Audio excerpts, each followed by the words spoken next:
Yeah, so this was actually the most recent painting that I've made for the exhibition. This was the last painting of the lot, and I painted it a few days after I came back from Iceland, and it was because when I got back from Iceland, my brain felt so full from so many incredible experiences there.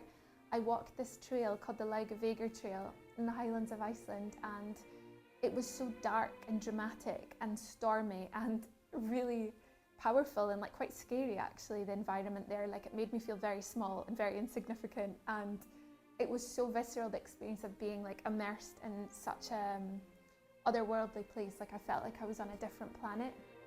And the colours of the green have stayed with me so much because the moss there is the most incredible neon green, and it's everywhere, but then it's like combined with this really dark molten lava rock everywhere. So I created this when I got back from Iceland because I'd made all the other works.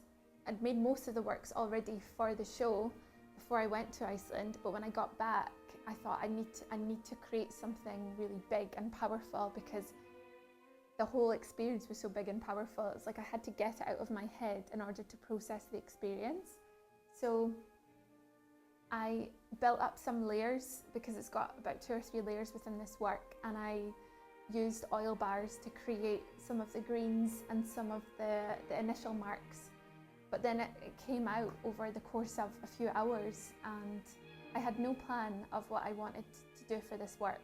I just knew that I had to get a lot of these scenes and a lot of these emotions that I felt from being in Iceland out onto the canvas. So I never have a plan, really. I never actually have a plan when I create a painting. It just comes out, and then I'm either happy with it or I'm not. And with this one, it happened quite quickly, and I think it was because my brain felt very full of experiences, and it was very cathartic when it came out onto the canvas, and it allowed me to process it through my hand onto the canvas.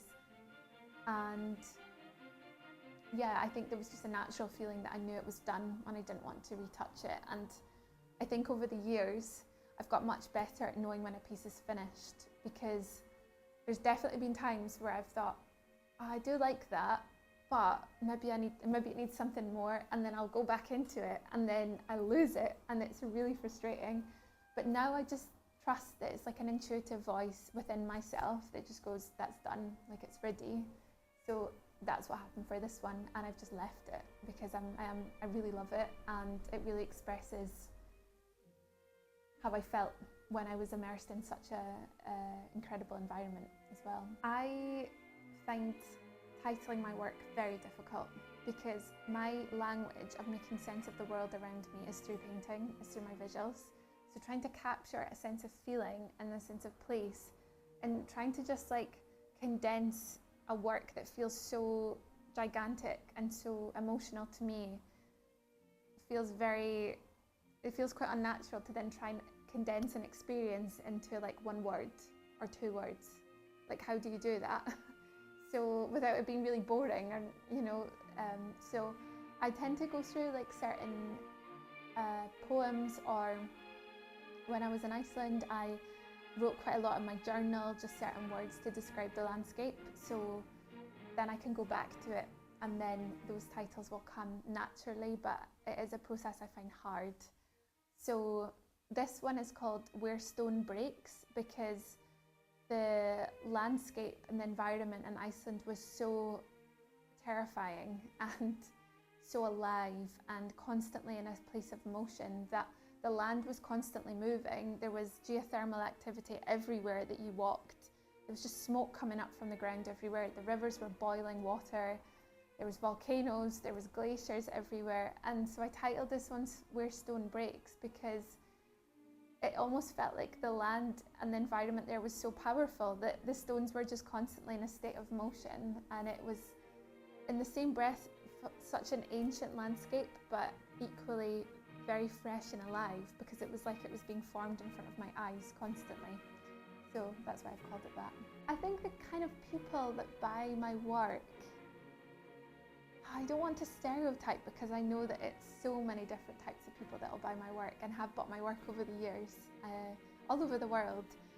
But the The feedback I get the most from people that have bought my work and then they'll send an email to respond to how they feel about it.